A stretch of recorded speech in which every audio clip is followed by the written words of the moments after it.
Today we're going to be talking about the non-delegation doctrine. Non-delegation is an important judicially created doctrine that is one of the key components to understanding how separation of powers works in our system. So you may remember we've been talking about the different ways that separation of powers can be frustrated. So we talked about encroachment, right, and we talked about aggrandizement already, and now we're going to talk about delegation. Delegation is one branch transferring its power to another branch. So where aggrandizement was one branch taking on powers that properly belong to another branch, and encroachment was one branch interfering with another branch's ability to exercise their power, delegation is about passing on power to another branch. So the extreme case of delegation would be, say, the legislature just disbands itself entirely, goes home and leaves everything to the president and the courts. But what we're going to talk about is sort of what the constraints are, what the constitutional constraints are on the legislature's ability to delegate to other branches of government. And this is an entirely judicially created doctrine. It has no roots in the language of the Constitution. It has roots in the notion of separation of power that's part of the Constitution. So most of this doctrine was developed during the New Deal. As we've talked about before, as the country urbanized and as the country became more industrial and less agricultural, there was a growing need for different kinds of regulation. Now, until the New Deal, there had never been a statute that was struck down on non-delegation grounds. But over that time, the allowable scope of delegation broadened and expanded. So the Field case in 1892 involved a challenge to the president's ability to impose retaliatory trade sanctions. The Field case involved a challenge to a statute that allowed the president to impose duties on the import of a bunch of products, including sugar, into the United States whenever he deemed duties or exactions imposed by other countries to be unequal and unreasonable. So if the president found that imposed duties on U.S. exports were unequal and unreasonable, he has the power, and it shall be his duty, to impose retaliatory tariffs. Obviously, this is something that's still in the news regarding the trade relationship with China. But in 1892, there was a challenge to that statute as an impermissible delegation of authority from the legislature to the executive. And the court said, no, that is perfectly reasonable. What is delegated to the president there is the power to determine whether a condition has been met or not. Now, whether you buy that or not in terms of what was actually going on there, right? The president had a tremendous amount of discretion to decide whether or not imposed tariffs were unreasonable. But the way the court framed it, the court read the statute and said, Congress has set the standard. The standard is, are the tariffs unreasonable? And all the president does is decide whether that condition has been met or not. And that is not an impermissible delegation. Then in 1911, the next case is the Grimaldi case. It was a case that involved regulations that had been promulgated to enforce the forest reserves on federal land. This was a time of the creation of the Forest Service and the creation of federal lands that were reserves that were not open to the public to do whatever they want. The Grimaldi case involves a shepherd who grazed his flock in protected lands without a permit. And he was criminally prosecuted for failure to comply with the regulations, which required a permit. In Grimaldi, the court said that Congress expressly created these reserves and specified that they can only be used for lawful purposes subject to regulations. And Congress made the violation of those regulations an offense. So even though Congress didn't promulgate the requirement that it would be unlawful to graze sheep in the absence of a permit, that was a reasonable administrative fleshing out of the regime that Congress did create. So Congress said, we're going to create reserves. Congress said reserves can only be used for lawful purposes, and that violation of regulations promulgated would be a criminal offense. So it was the Forest Service's job to detail what would be the lawful purposes and how would violations of those be specified. And the court said that that, again, is not an impermissible delegation because Congress has made the big choices and has delegated to the agency to flesh that out through administrative details. Okay, and the third case that predates what we're talking about today in class is the J.W. Hampton case from 1928. And that case involved the imposition of tariffs on imported goods by the customs house, right? So when goods were imported, the customs house would decide whether there was a tariff on them, and if so, what it would be, according to a schedule that had been promulgated through regulation. And the court there gave the important language that has sort of come down to us today, which says that Congress has to identify the principles by which a decision has to be made. And if Congress has done that, then there's not a delegation problem. So that's the backdrop to the cases we talked today. Right? There's three important cases that look at what the scope of Congress's ability to delegate authority to the executive is. And all three of them found the delegations in question to be constitutional and explained why, really focusing on what choice has Congress made and what have they left to the executive. So now we get to the New Deal and the National Recovery Act. Obviously, the 1930s, there was sweeping problems in the economy, and in response, right, Roosevelt was elected with an overwhelming majority and passed a whole slew of statutes that were designed to revamp pretty much every aspect of the U.S. economy. And the National Recovery Act was challenged in a bunch of cases that we're going to look at. That the cases I asked you to read for today, right? The hot oil case, which is Panama Refining, and Schechter Poultry.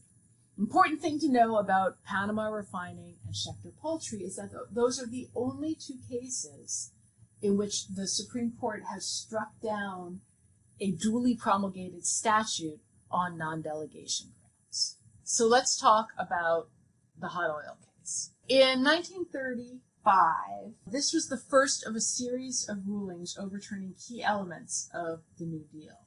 And what the court concluded here is that the intelligible principle that the J.W. Hampton court required didn't exist in this case.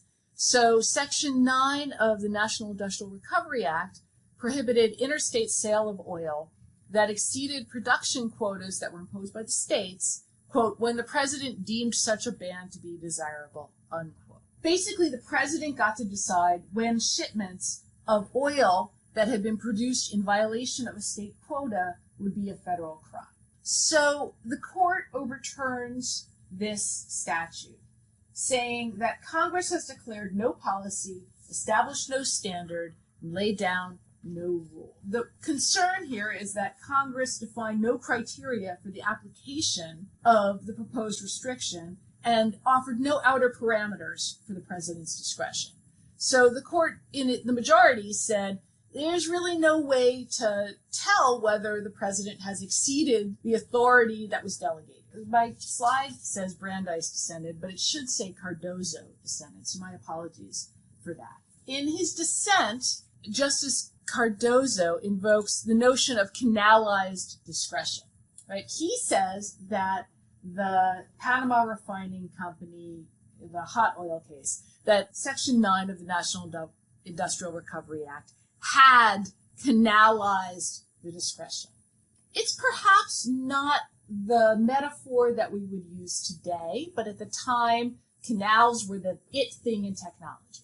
And as metaphors go, it's not a bad one, right? Here's a canal. If you look at it, it's very defined, right? The water is going to flow in a very defined fashion through the canal. The borders, the boundaries are clearly enforced. Right? And that was his metaphor for what was required in an appropriate delegation. Congress had to create clearly defined boundaries for the executive discretion it was creating or granting. And if you look at the language of the statute, probably Cardozo was right. The president's power was actually fairly narrowly subscribed, and in the context of the rest of the act, there was abundant evidence of what Congress wanted and intended.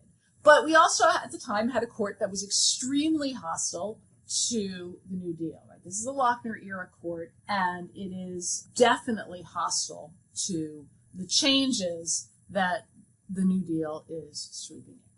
So let's look at the next case, which is sort of more unambiguously a non-delegation problem. Case of Schechter Poultry, also decided in 1935, and it arose under the Poultry Code. And the Poultry Code specified all kinds of restrictions on how poultry could be sold, who it could be sold to, what the terms would be, etc. Section 3 of the National Recovery Act empowered the president to adopt codes of fair competition for any industry. They include maximum and minimum wages, hours, working conditions of labor, levels of production, etc. All things that had formerly been driven by the market. So what's the non-delegation problem? The non-delegation problem is there were no standards in Section 3 of the National Industrial Recovery Act for developing these codes. The accusation is that this transferred congressional power to do whatever the Commerce Clause authorized to, quote, a roving commission that would reform industrial practices. This is a much better decision than hot oil. Delegation here really was to do anything in the economic sphere in the hope that it might work. I would note that Cardozo dissented in Panama Refining, but not in Schechter because of the differing scopes of the delegation. And in fact, Schechter Poultry was unanimous, with the chief judge writing for the unanimous court. And the rationale is that Article 1 of the Constitution vests all legislative power in the Congress of the United States, and nothing permits the delegation of that legislative power. So this was sort of how the public reacted to the decision. So you can see there's a chicken, probably a Schechter Poultry, right, that has crashed the car of the National Recovery Act, and with FDR in the driver's seat. Right? And again, the rationale in Schechter Poultry was that the legislative power is granted to a Congress of the United States, and that Congress can't delegate that legislative power. The basic principle that comes out of this case is that when Congress confers decision-making power on agencies, Congress must lay down by legislative act an intelligible principle, like in the J.W. Hampton case, right? An intelligible principle to which the person authorized to act must conform, so that there's something a court can point to and measure the administrative action against and say, yes, this is within the canalized boundary of authority, or no, this has overflown the banks. Now, another thing to remember is that both of these cases were decided before the Administrative Procedures Act was enacted. So there were no procedural checks on agencies at this time. And the concern was there were neither procedural checks nor in these particular cases were there substantive checks based on the language of the statute. So it's from these two cases that we get the non-delegation doctrine. And the non-delegation doctrine is bringing separation of powers concerns into the legislative process. But the very fact of creating the non-delegation doctrine creates an additional separation of powers concerns, because I think if you think about it for a minute, non-delegation could give the court immense power, right? The court could aggrandize itself at the expense of the legislature or the executive, and could also encroach on congressional and executive power by overturning delegations willy-nilly.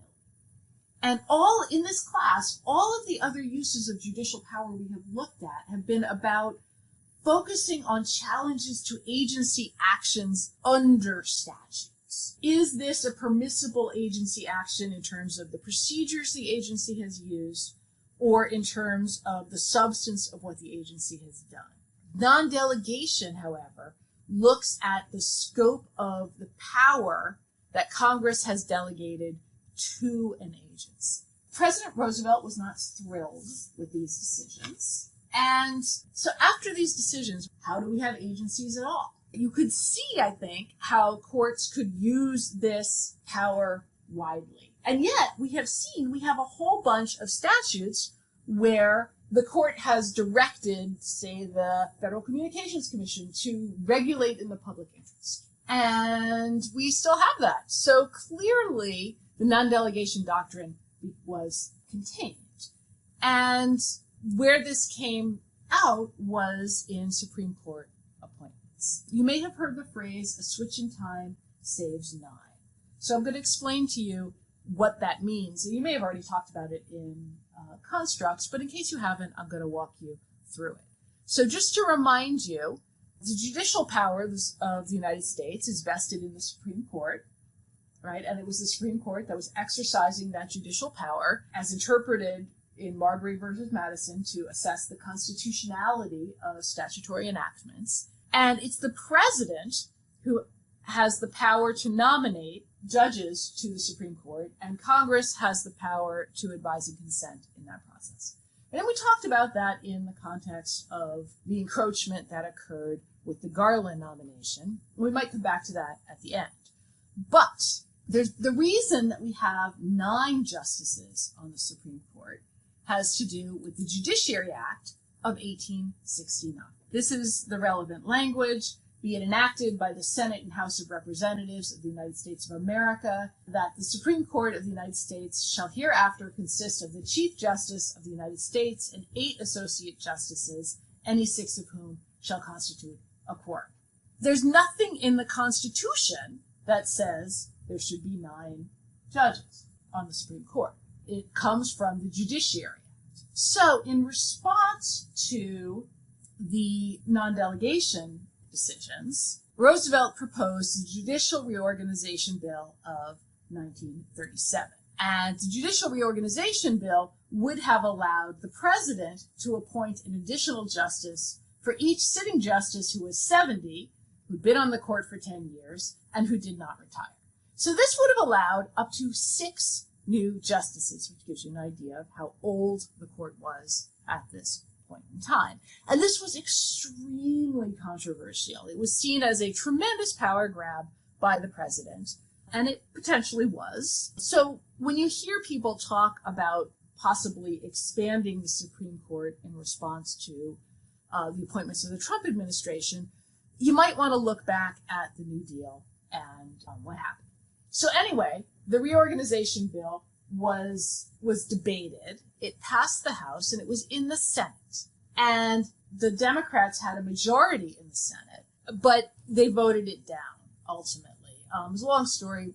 We don't really need to get into it. If you're interested, you can ask me about it, and I'd be glad to tell you more. But it was a huge political confrontation between the president and the Senate.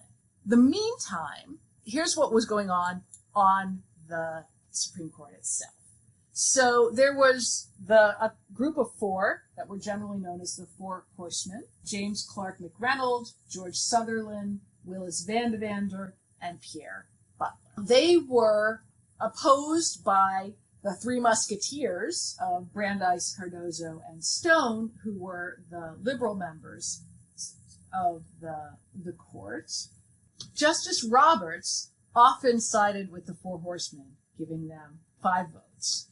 The chief, on the other hand, was sort of in the middle. Hughes was the chief, but he often sided with the liberals. So when Roosevelt proposed the Judicial Reorganization Act, which was generally sort of colloquially referred to as the court packing plan, Justice Roberts switched and joined the liberals in a decision to uphold a Washington state labor law that established a minimum wage.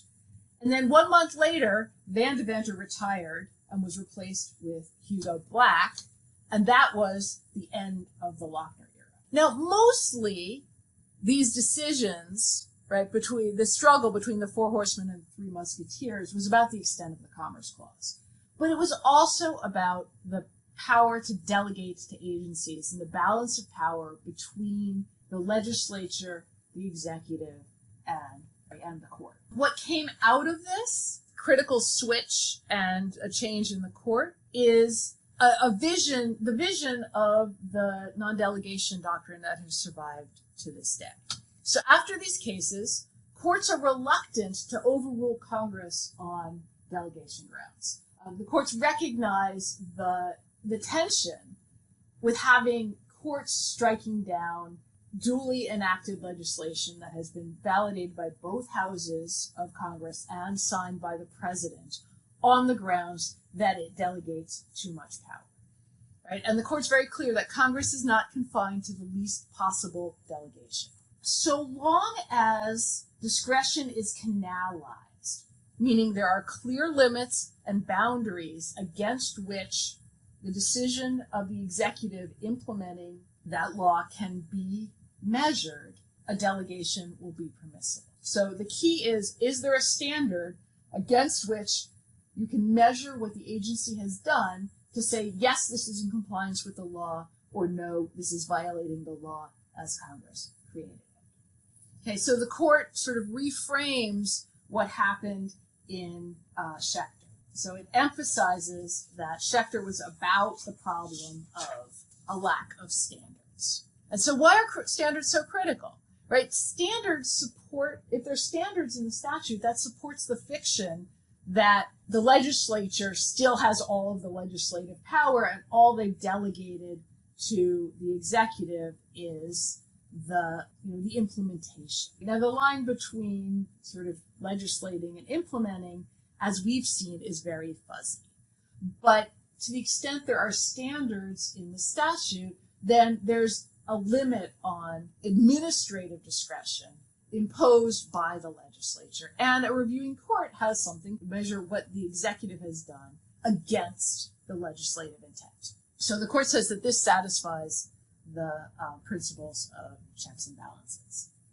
And in the 1940s, right, this was all resolved in the 1940s, and then this doctrine lay dormant for about 50 years. Then all of a sudden, in 2000, it resurged.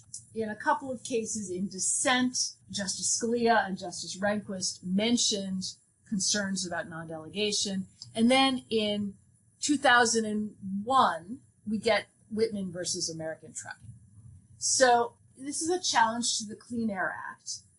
And under the Clean Air Act, EPA had promulgated standards for particulate matter and ozone. And the trucking industry, which were major producers of particulate matter and ozone, challenged this on pretty much every ground they could think of, including that the statutory language that EPA set standards that were requisite to protect the public health with an adequate margin of safety was standardless delegation. And the DC Circuit shocked the nation and really shocked everybody, by overturning these regulations on non-delegation rights. So the question goes up to the Supreme Court that Section 109 of the Clean Air Act requires EPA to set standards requisite to protect the public health.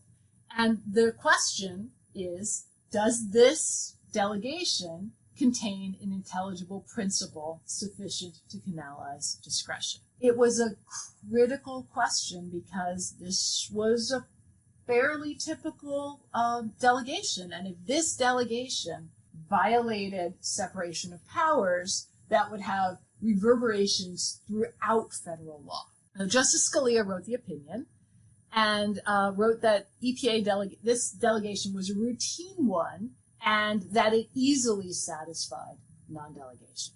Now, it matters in particular that Scalia wrote that opinion because he'd been the one who brought up non-delegation in the first place in his dissent to Mistretta, which was a challenge to the sentencing guidelines. So in this case, they sort of soundly rejected the notion that most statutes which grant wide discretion to agencies could potentially raise separation of powers. Now, after Whitman, it seemed like there was nothing left of non-delegation in the Schechter-Poultry sense of we, the court, are going to strike down delegations on the ground that they violate separation of powers.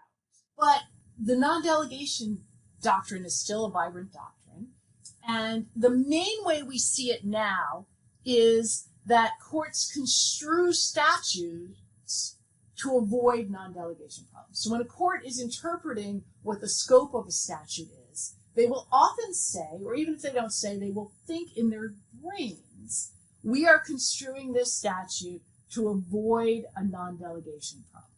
So it shapes the way Congress drafts laws, it shapes the way agencies interpret laws, and it shapes the way courts review laws.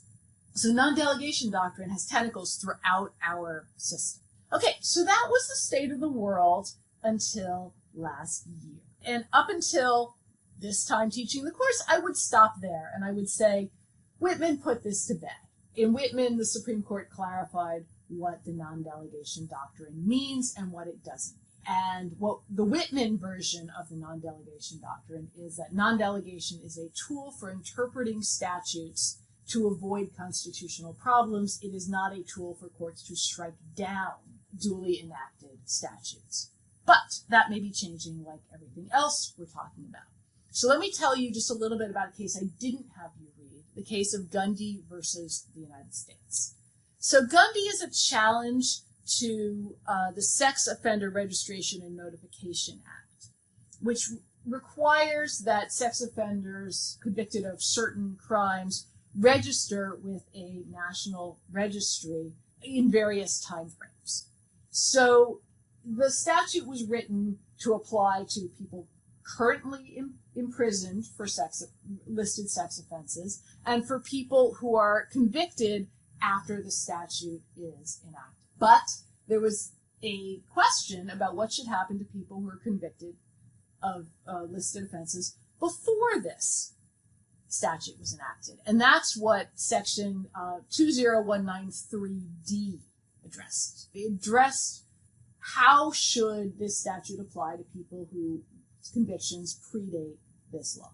So I'll show you the statute in a minute, but just so it's a little bit of background. Gundy was an offender who was convicted and had already served his sentence before this act was passed. So he failed to register under the terms the Attorney General specified under 20,000 Act, can't even say it, 20193D, the relevant section.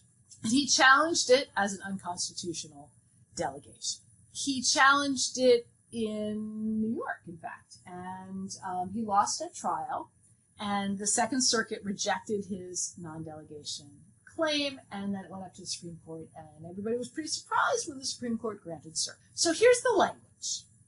The Attorney General shall have the authority to specify the applicability of the requirements of this subchapter to sex offenders convicted before the enactment of this chapter, and to prescribe rules for the registration of any such sex offenders and for other categories of sex offenders who are unable to comply with subsection B. Subsection B is what people who are currently in jail must do and people who are convicted after the act. So this section says the Attorney General has to specify how this is going to apply to people who were convicted before this act. Gundy's argument is that this gives the Attorney General unfettered discretion. But it only does so by reading this subsection in isolation of the rest of the statute, which makes it clear that this statute applies to people who are convicted before the statute and gives pretty clear directions about what the Attorney General is supposed to do. So in a plurality opinion, there are 8 justices on the Supreme Court when this is decided. Kavanaugh hasn't been appointed yet. Kagan writes the plurality opinion. And the plurality opinion says that we know what to do here. We interpret the statute, and in reading the statute, reading the whole thing together, we see there's an intelligible principle here, so there is no delegation problem. That gets 4 votes. Justice Gorsuch writes a very lengthy, very detailed dissent, indicating that he is up for reconsidering non-delegation. Is 4 justices on record as being willing to reconsider the non-delegation doctrine, and 4 justices who are sticking with the traditional tools of statutory interpretation to interpret statutes to avoid non-delegation problems. And we have Kavanaugh, who will be the tiebreaker. So, like so much of what we've been talking about in this class, non-delegation doctrine is, I think, up for grabs. It's really not clear to me what will happen. It's something to watch, and we shall see how this develops. This could, once again, have reverberations throughout administrative law, or it could recede back as it has, like it did in 2000, and just be a historical footnote once again. So that's non-delegation, and I hope you guys have a good day. And please do the small assignment that is posted on our class Moodle. Thank you.